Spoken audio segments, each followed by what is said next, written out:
kemah itu, bangunlah seluruh bangsa itu, dan berdirilah mereka, masing-masing di pintu kemahnya, dan mereka mengikuti Musa dengan matanya, sampai ia masuk ke dalam kemah. Apabila Musa masuk ke dalam kemah itu, turunlah tiang awan dan berhenti di pintu kemah, dan berbicaralah Tuhan dengan Musa di sana. Setelah seluruh bangsa itu melihat bahwa tiang awan berhenti di pintu kemah, maka mereka bangun dan sujud menyembah masing-masing di pintu kemahnya. Dan Tuhan berbicara kepada Musa dengan berhadapan muka, seperti seorang berbicara kepada temannya. Kemudian kembalilah ia ke perkemahan, tetapi abdinya Yosua bin Nun, seorang yang masih muda, tidaklah meninggalkan kemah itu.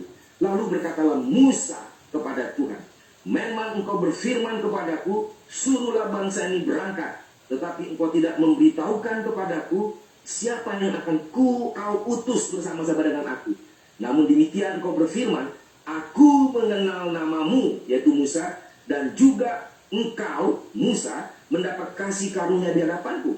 Maka sekarang jika Musa kiranya mendapat kasih karunia di hadapan Tuhan, beritahukanlah kiranya jalan Tuhan kepada Musa, sehingga Musa mengenal Tuhan, supaya Musa tetap mendapat kasih karunia di hadapan Tuhan. Ingatlah bangsa ini umatmu. Lalu Tuhan berfirman, aku sendiri hendak membimbing engkau dan memberikan ketentraman kepadamu. Demikian firman Tuhan yang menjadi nilai inspirator kepada kita. Dari bagian ini kita belajar tentang manajemen Alkitab, manajemen verses by verses. Jadi kita tahu kalau Anda dan saya baca Alkitab, kenapa ngantuk setiap hari? Setiap hari saya membaca Alkitab. Waktu saya bertobat, sewaktu KKR pendeta Dr. Stephen Tong yang jenius itu, saya karena mungkin selalu fast learner, dari dulu sejak kecil setiap pendeta khotbah 5 menit saya tahu betapa slow, betapa dangkal atau luas kelihatan, dan 5 menit pertama saja. Jadi saya tidur. Maka papa saya sering marah kepada saya. Dan akhirnya saya suka ikut Saturday Night Fever, meninggalkan gereja. Saya aktif. Dulu pembimbing remaja saya, sekarang ketua PGI, Bapak Gomar Gultom. Saya ingin ketemu sama dia, bagaimanakah dia hidupnya, benarkah menjadi orang Kristen. Saya terus bergumul, supaya saya bisa ketemu lagi dengan beliau. Karena dari beliau lah saya mendapat pengertian, karena saya suka musik The Beatles, Bee Gees, pop rock, Rolling Stones, The Queens, Genesis, dan lain sebagainya. Kita diskusi sama dia waktu saya masih SMP ataupun SMA. Dari Gomar Gultom lah, saya bagaimana melihat, memahami setiap fenomena pop culture di dalam konteks biblical theology, di dalam bahasa populer saat itu. How smart he is. Bayangkan kalau pendeta kita cuma gaji bulanan mentalnya. Anda juga sebagai dosen, kalau mental gaji bulanan, apalagi zaman sekarang. Kemarin orang-orang pengusaha Kristen yang ikut ceramah saya Areopagus, Pak Tumbur, kami terkaget-kaget lihat ceramah Anda. Anda ini selalu fresh, membuat kami selalu berpikir cepat sekali. Saya bilang bukan karena masalah cepat, bukan karena soal pinter. Kita budak kebenaran, maka kita takluk kepada isi hati Tuhan. Setiap kita membaca firman, di situ Tuhan sedang melihat ke muka kita indirectly, in 1 inch only, face to face. Waktu kita baca firman Tuhan, indirectly, itu God whispering in my ears. Dia langsung berbicara di telinga kita. Maka saya selalu mengatakan, hei engkau orang Kristen munafik, dari Kejadian sampai Wahyu, setahun selesai. Bodoh kamu. Dari Kejadian sampai Wahyu, paling sedikit pengalaman saya sejak waktu saya bertobat. Waktu kuliah tingkat 1 dengan Dr. Stephen Tong, tahun 1983. Can you imagine? 37 years ago, but still on fire until now. My experience self. Itulah menjadi satu kunci kalau ada pengkhotbah yang jujur, mengakibatkan kita sebagai jemaat lari in trajectory of life. Itulah kenapa di sini menjadi kunci kita terus menerus. Ini adalah visi Tuhan. Directly share and talk to Moses. Jadi dia ingin mengatakan, what is my vision to you kalau kamu keluar dari tanah Mesir. Karena abangmu Harun dipengaruh oleh mayoritas anting-antingnya itu untuk menjadi anak lembu emas. Ini background Keluaran 33 di dalam Keluaran 32. Jadi setiap saya baca firman Tuhan dari Kejadian sampai Wahyu, rata-rata 5, 7, atau 10 tahun. Yang ini saya baru baca lagi dari Kejadian, baru selesai 10 tahun selesai. Berulang-ulang hal yang sama, tapi tidak ada yang membosankan. Kenapa? Karena hati kita milik Tuhan. Aku cinta padamu Tuhan. Betulkah cinta itu bukan cinta nafsu, tapi cinta agung kudus yang tidak akan larut oleh sesuatu yang sementara. That is the secret love. Saya ingat ada satu lagu dari The Bee Gees itu tahun 90-an akhir, Secret Love. Dia ingin mengatakan, what is the secret love? Nah, itu menjadi satu kunci bagaimana firman Tuhan ini, my vision to you, akan menunjukkan satu agenda Tuhan. Jadi Bapak Ibu dan atau rekan-rekan saya muda membaca firman Tuhan itu, kita akan melihat satu visi dan agenda Tuhan yang big picture behind in our side to know something we don't know yet in the future, but God put in our hearts. That is verses by verse written by God himself and nurturing to Moses especially. Nah, inilah menjadi satu bahagia. Kenapa Anda tidur waktu baca Alkitab? Belum bertobat, belum disentuh oleh Tuhan. Secara pribadi, sejak pertama kali saya bertobat 1983, pendeta Dr. Stephen Tong pada saat itu. Terus saya baca Alkitab 5 menit sampai terus lama-lama. Lalu saya belajar teologi awam. Lalu sampai saya ambil yang ikut juga yang full time, tapi saya tidak fokus kepada jadi pendeta, tapi kepada public square. Jadi saat itulah saya terus setiap baca Alkitab 1 ayat, 1-2 ayat atau 1 pasal, at least 2 jam. Kenapa? Ada rahasia, ada hidden treasure. Saya tantang sekarang Anda sebagai dosen. How smart you are before God's throne. Allah lah yang menilai. Jangan munafik kita. Karena orang Islam seperti kemarin, how smart Pak Tumbul. You talk with the wisdom, you talk clearly. You make something different, so you are the Christian. Teachers, lecturers should like you. Saya bilang, no, all of us should like to learn from God self. Jadi kita harus belajar dari firman Tuhan. Jadi kita menjadi, Tuhan mengatakan, kasih visi saya engkau menjadi hal yang engkau menjadi pemimpin murid yang dipercaya. Seperti Anda dan saya. Kalau Anda dosen, pemimpin, saya juga mantan prestir, gajinya ratusan juta pada itu. Di bawah saya ada 5.000 orang. Selalu saya paham, betulkah saya jadi pemimpin? Betulkah saya menjadi dosen, lecturer, visiting lecturer di berbagai universitas? Itu untuk kemuliaan Tuhan atau untuk nama? Maka Anda dan saya harus menjadi pemimpin bahwa sebagai murid yang dipercaya oleh Tuhan. Jadi Tuhan ingin mengencourage Musa. Jadi Tuhan ingin mentoring Musa dan Musa mentoring umat menuju peradaban baru yang sudah tidak akan lagi kembali ke normal. New normal. Kemarin seorang pengusaha besar waktu Sabtu malam, pokoknya rugi Anda gak datang kantor bagus. I tell you, dan juga yang hari Jumat, Tosi Strategi Men, belajar, jangan alasan ngantuk, come on. Dari Senin sampai Minggu, berapa banyak ratus topik. Saya membuat tema yang berbeda. Saya juga kerja, saya juga jualan, saya juga training, banyak. Jangan mengatakan sibuk, lemas. How you are in God's throne. Kita tahu, kita harus belajar. Saya belajar. Saya mengatakan, lu direktur, lu begini segala macam, lu gak ada waktu sama gue. Kenapa gue bisa kuat? Emang gue makan minum buat? Enggak, gue hanya air putih. Makan, gue doa, gue baca, gue berpikir. That's it.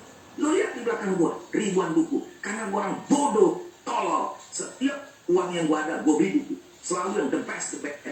Maka saya mengatakan, kamu dosen, kamu guru, how many books you read every day? And how many books ada dalam your library? If there is no 100 books, better you go to hell. Don't say you are a teacher or lecturer. Saya menjadi konsultan salah satu sekolah Kristen, saya nggak sebut, dan juga beberapa universitas, bahkan ada yang musuh. Mereka terkejut badan kalau seperti itu. Kalau dosennya bodoh, nggak ada bacaan, teachernya bodoh, nggak ada bacaan, termasuk guru sekolah minggu, termasuk pendeta, satu generasi, lost generation. Yang sudah pahami. Maka Tuhan ingin mengatakan, berfirmanlah Tuhan, pergilah Berjalanlah ke negeri yang telah Tuhan aku janjikan kepada Abraham, Ishak, dan Yakob. Itu adalah God's rencananya dia, adalah God's voice, God's sovereignty di dalam planning dia. Ingat bahwa theological mindset fulfill, digenapi di dalam janji dia di hadapan Abraham, Ishak, Yakub. Berarti kita bukan main-main. Sama juga kalau Anda dan saya sebagai orang tua, sebagai dosen, sebagai hamba Tuhan harus paham ini. Kalau tidak paham ini, generasi kita lost. Maka saya waktu itu berbicara dengan seorang pengusaha Manado. Saya nggak bisa cerita. Waktu pulang dari Manado, saya naik Garuda. Waktu saya naik Garuda, saya pikir dia bule. Mungkin dia keturunan Belanda. Lalu saya opening in English. Di dalam 5 menit waktu in English, saya terus in English. Dia bilang, wah Pak, saya nyerah bahasa Inggris. Loh, oh kok Indonesia? Saya bilang, oh ya saya orang Manado. Oh ya oke lah, kita bahasa bla bla bla bla bla. Dia bilang, I know. Dia bilang, banyak seperti Pak Tumbur katakan, di mana ada kekristenan, kualitas low. Di mana ada kekristenan, immoral banyak. Di mana ada kekristenan, etos kerjanya is too weak. Yes. Lalu dia bilang, what is the problem, Pak Tumbur? Problem, 1, pendeta. Kedua, guru atau dosen. Ketiga, orang tuanya. Maka itu disebut perspektivalism. Jadi Tuhan mengutus malaikat berjalan di depan. Karena dia tahu bangsa ini tegar tengkuk. Dan tegar tengkuk ini berarti dia sedang membuat satu pembelajaran, yaitu kesombongan, kepalsuan dibongkar. Dan juga perlu diaudit oleh Tuhan. Ini kan ada banyak auditor kan. Saya tantang yuk debat soal audit. Saya tantang yuk soal matematik, soal fisika, soal engineering segala macam. Apapun background Anda, ekonomi segala macam, waktu baca kita, ini satu kalimat. Beritahukanlah jalan Tuhan. Dan ini menjadi bangsa ini tegar tengkuk. Tuhan sedang audit all things and found it something is really embarrassing. Itulah mengatakan kepada Musa, maka engkau harus mengelola pola hidup, engkau harus rekonstruksi hati sosial. Mereka tegar tengkuk, berarti mereka berjalan, maka Tuhan harus memperbaiki dia. Kunci dari ayat ini adalah, saya tidak banyak waktu lagi, di ayat 12, 13, 14. Yaitu satu kata, dia renungkan berjam-jam. Secara pribadi, ini adalah saat teduh saya 3-4 atau minggu lalu. Saya berjam-jam membaca ini dan berkali-kali, mungkin 2-3 hari balik lagi ke pasal yang sama. Karena saya belum menemukan rahasia seperti tadi begitu banyak. Lalu kenapa Tuhan mengatakan, aku mengenal namamu? Wah, saya baru ingat waktu gua pacaran, ya, saya mengatakan aku kenal namamu. Ya, saya pernah juga gonta-ganti pacar, lalu istri saya begitu. Saya selalu mengatakan, gua kenal namamu. Gua kenal nama lu. Ya, jelas ada nama. Lalu saya pikir, iya. Lalu ditanya, kalau lu kenal nama gua, apa arti nama gua? Pusing juga, ya kan? Lama-lama saya berpikir, maka firman Tuhan, aku mengenal namamu. Kalau Tuhan mengenal nama kita, berarti inside in our heart, inside in our mind, inside in all things in our history, a new normal, berarti Tuhan sedang menuntut kita. Berarti Tuhan sedang mendorong kita. Maka saya mengajak Bapak Ibu teman-teman di sini maupun mahasiswa yang hadir, seperti kemarin mahasiswa Islam hadir waktu hari Jumat, dia mengatakan how God is a living God, dan God is a living God, dia harus menempeleng kita.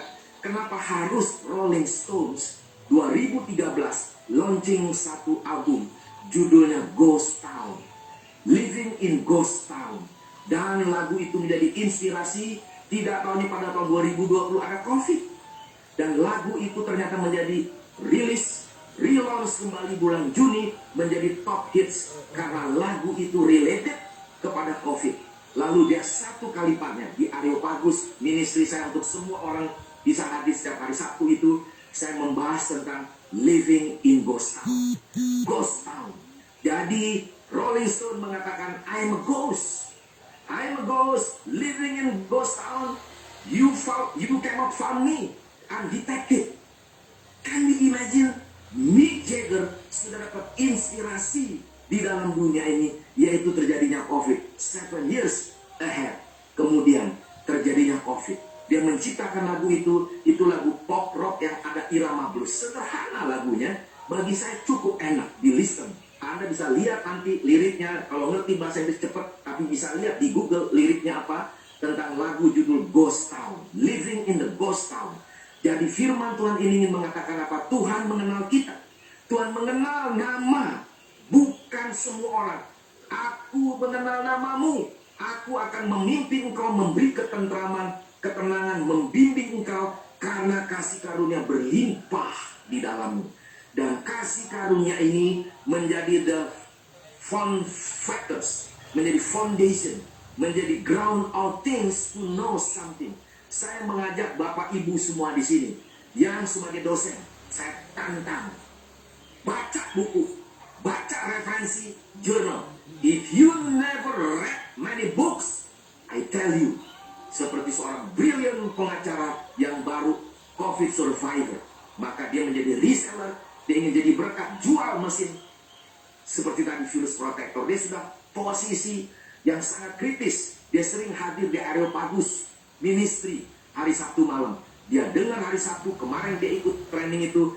Dia mengatakan, saya makin sadar, banyak orang nanti kuliah, sekolah, Pak Tumbur, biasa panggil coach, apakah mereka akan jadi cerdas? Bagaimana anak-anak itu belajar? Saya bilang yes. Karena gue ngerti filsafat, gue ngerti teologi, logika, segala macam lah. Setiap orang yang bertanya anak kecil, dia falling in love with Tumbur Tobing.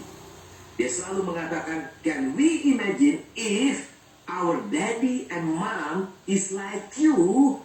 Coach, dia mengatakan, kenapa? Karena you tahu, membahas film, membahas musik, membahas all things, membahas logika, tidak mengatakan kamu salah, kamu dosa. Justru kami yang mendengar, knowing is who is God. Jadi segala sesuatu itu diatur, dilihat dalam perspektif God eyes. Mata Tuhan menjelajah di bumi ini. Maka COVID ini dibutuhkan guru yang cerdas. Storytellingnya bagaimana? Guru yang cerdas membuka pikiran. Guru yang cerdas burning on fire to their brains and hearts, because they know something exactly. Who is my mom, who is my daddy, and who is my teachers? If they are really not clever and stupid, because what?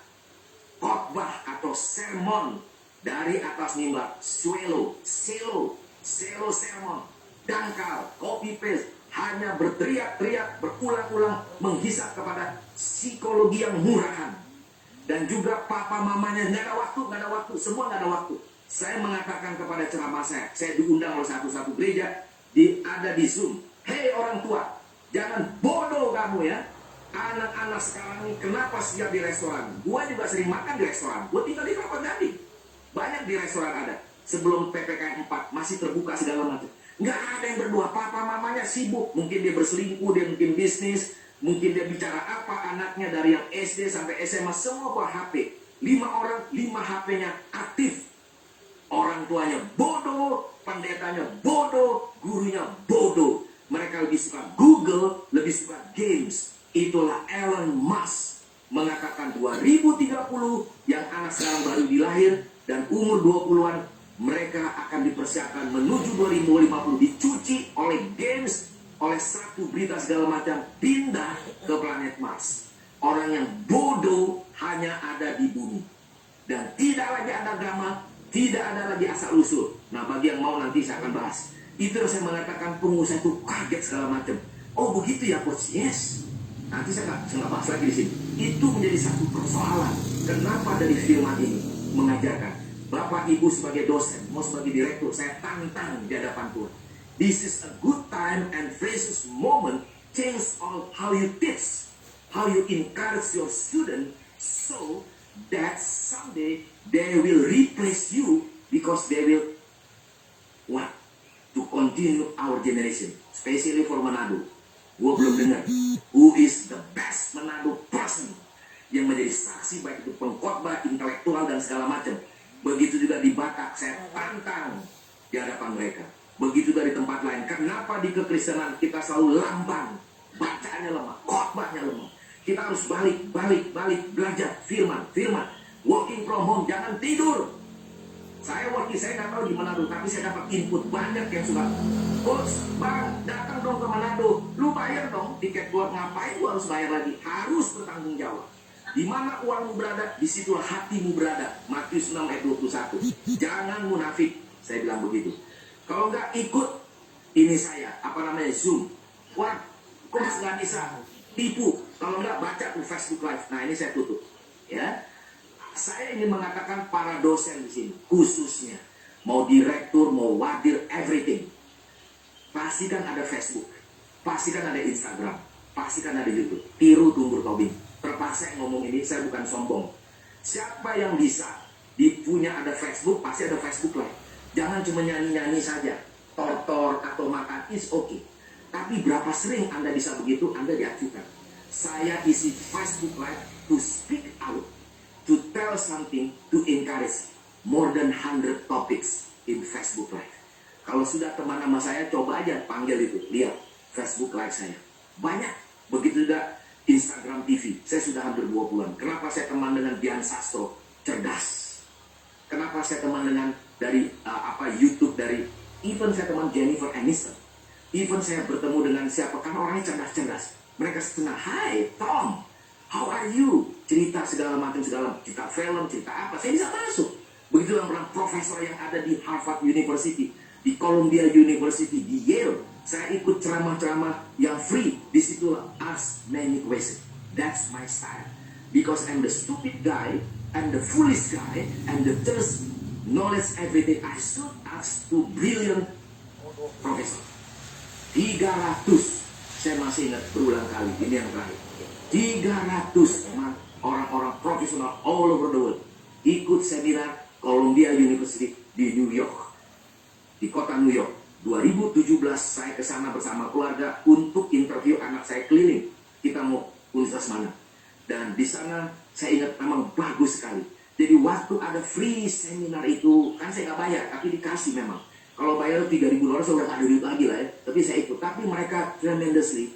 This is first time from Indonesia you ask many questions, and it's not easy for me as the professor to give the answer clearly from your difficult questions. No, difficult question because I thirsty about knowledge and want to watch, to absorb everything from your brilliant brain. Maka saya tahu brain storage itu harus berkembang sehingga kita ada. Terakhir yang kedua, Bapak Ibu teman-teman para dosen yang saya hormati, jangan sampai nanti kita sebagai dosen, sebagai apapun juga namanya, kita dihina oleh student dan akhirnya kita tidak dicatat di dalam buku kehidupan kampus. Kedua, saya ingin mengatakan kenapa Google sekarang mengganti Tuhan. Itulah buku kehidupan untuk dia tracing, dia bisa detect. Maka saya mengatakan kepada setiap orang yang mendengar saya, dengar khotbah saya, dengar ceramah saya, dengar pengajaran saya, ikut pelatihan saya. Lu gak jadi bodoh, lu jadi terus berjalan. Because I'm smart enough. I'm not a brilliant, smart enough. Belajar, belajar, belajar, belajar. Jangan banyak alasan. Maka orang yang saya undang langsung gemeter. Public speakingnya lemah, personal brandingnya, konten segala macam, analysis. But it's okay. So everybody always asking, why? Coach, banyak orang yang diundang kok mereka gemeter sama coach. Sungguh bukan lah. Mereka ingin lihat orang gimana. Tapi orang yang sering public speaking hanya di dalam 5 menit langsung dia bisa adaptasi. Bagi gue gak peduli. Hajar langsung. Kenapa? Belum tentu orang itu mengundang gue kembali. Karena pendeta saya, Gembala Sidang Dr. Stephen Tong pernah manggil saya. Tunggu ingat, waktu kamu khotbah, waktu kamu jadi konsultan, kamu coach, kamu trainer, public speaker, you must remember. This is Dr. Stephen Tong taught me many times. Dia mengatakan apa? Kamu harus ingat, belum tentu kamu diundang kedua kali. Tapi pada waktu kamu diundang, precious time, precious moment, you cut langsung orang itu, they will remember you. Even though they don't want to invite you again. Because you so strong and so keras, begitu so hard, they bilang, it's okay. Tapi kalau kamu dengan hati, pasti itu akan berbicara. Banyak orang yang dibangun lebih cerdas dari you. Yes. Maka waktu saya mimpin KKR di Toraja, di berbagai tempat, termasuk PK2, saya tidak peduli. Banyak orang nanti dibangkitkan jadi cerdas. Maka para dosen yang ada di sini, mulailah doa syafaat di dalam diri kita masing-masing, supaya kita bisa membangunkan student yang lebih hebat dari direktur, dari rektor, dari dosen sekalipun. supaya dia someday in the next 5 to 10 years sudah berpikir replace you yang tidak punya bobot. Jangan mental gaji bulanan, tapi kita harus mental murid Tuhan seperti Tuhan gojlok si Musa. Ingat, aku mengenal namamu. Mari kita berdoa. Tuhan, bersyukur dan berterima kasih untuk firman yang sederhana dan sangat singkat ini Tuhan. Banyak yang harus kami gali. Biarlah apa yang kami khotbahkan hari ini Engkau kuduskan dan menjadi berkat. Setiap orang yang mendengar, telinganya boleh dibukakan, yang keras hati Tuhan beri belas kasihan, yang membuka hati Tuhan bakar hidupnya supaya dipakai Tuhan lebih luar biasa dan menjadi murid Tuhan, di-mentoring oleh Tuhan sendiri, dan rajin baca Alkitab. Hamba terus berdoa, kapan Manado muncul orang yang brilliant otaknya, takut Tuhan, jujur, tidak koruptor.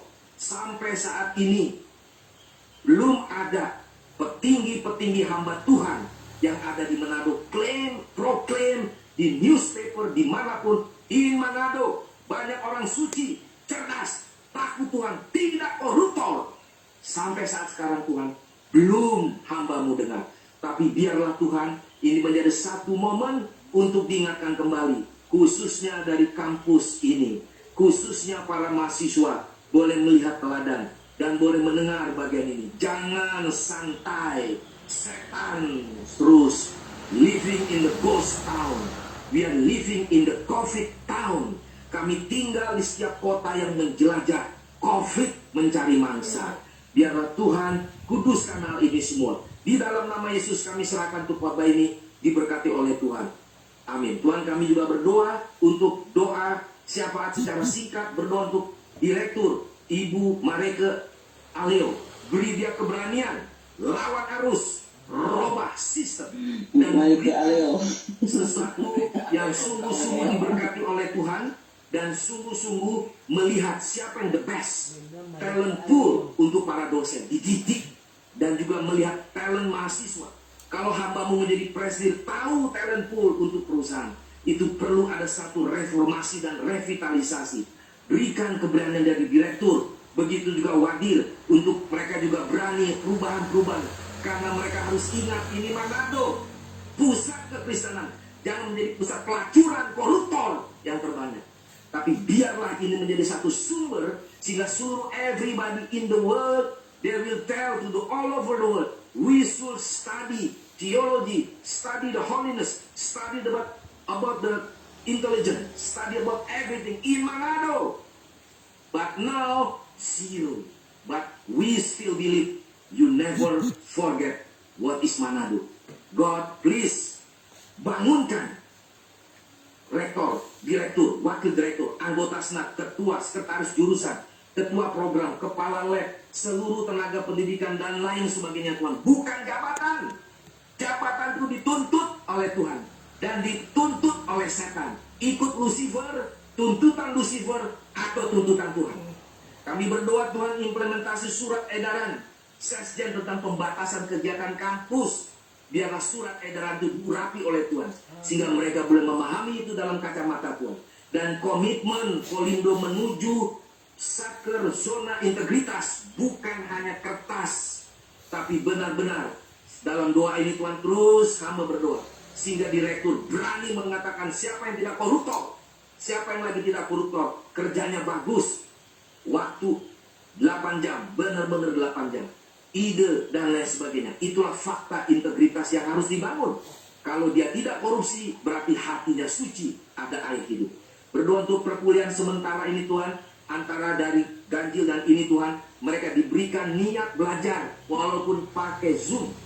Hamba selalu mengajar untuk 100 orang secara ini Tuhan, offline, secara online. Kenapa mereka begitu antusias? Hamba membuka kelas mini MBA dengan harga yang murah. Ada 12 orang brilliant yang muda dan dewasa, para direktur, ikut dengan pengajar tumbur tobing, dan ada beberapa orang yang ahli finance dan juga ahli di dalam IPO, Initial Public Offering, Dr. Edwin Sebayang. Mereka begitu kaget karena ada mini MBA yang aplikatif dan brilliant yang kita undang.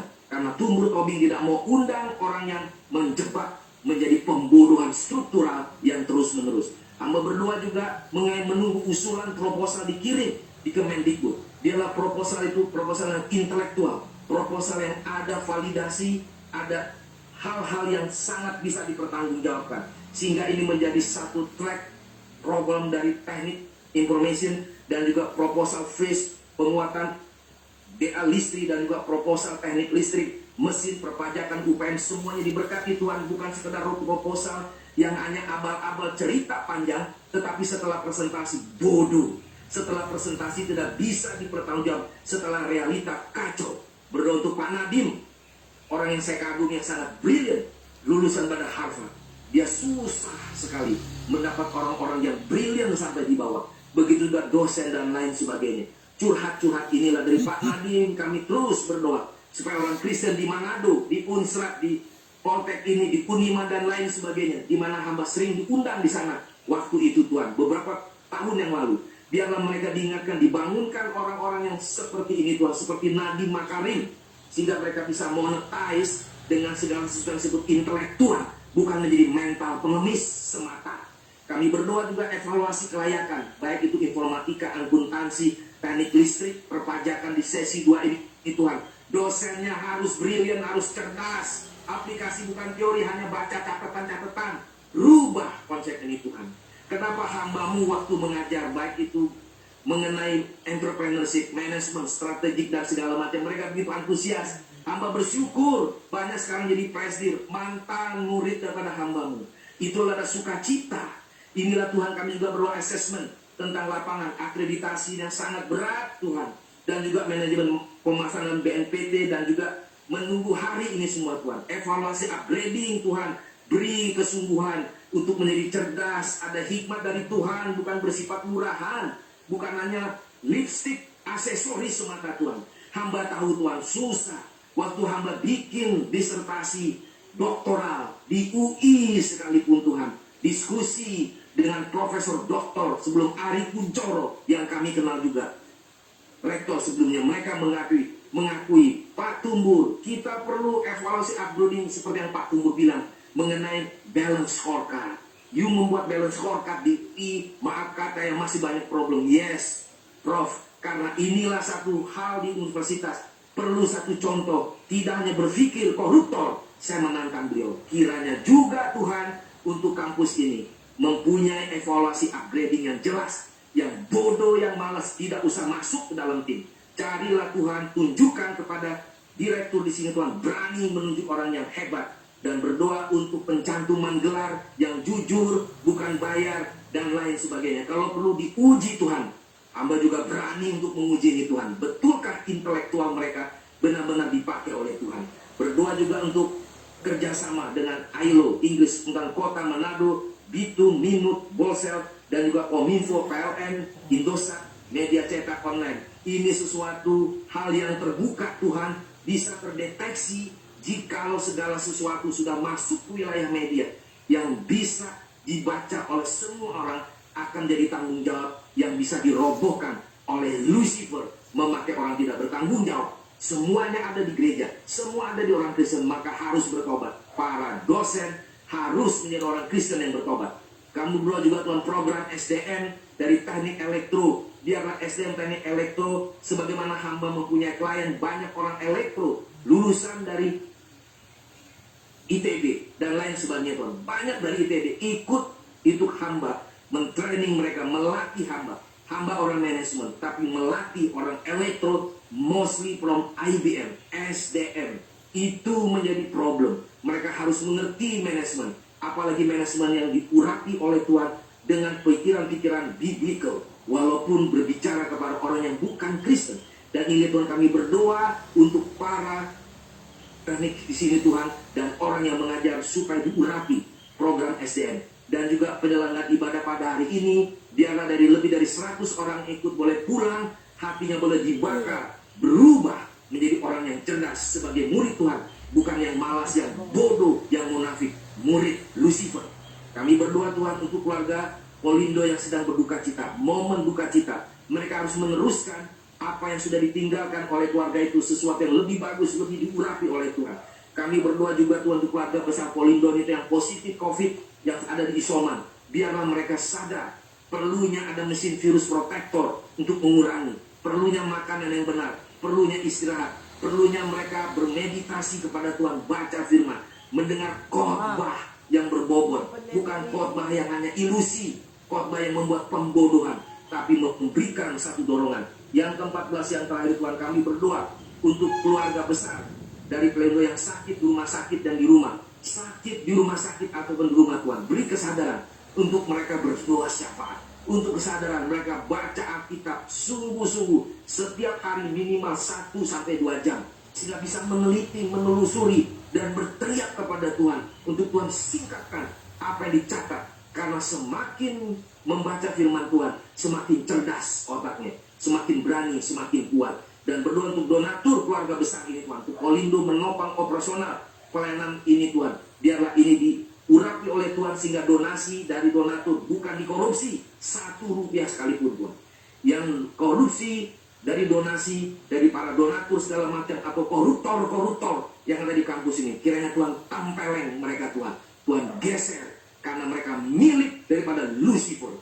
Biarlah disiapkan supaya kampus ini sungguh kudus dan suci. Kiranya kasih anugerah Tuhan memperlengkapi semua hal doa dan khotbah yang sudah kami berikan. Kiranya doa dan firman ini disempurnakan di dalam nama Yesus Kristus. Kami berdoa, amin. Saya memohon untuk doa penutup oleh pendeta Alfred dari kampus ini. Terima kasih, Tuhan memberkati. Tuhan luar biasa firman Tuhan kita pada pagi hari ini memberkati kita semua. Terima kasih.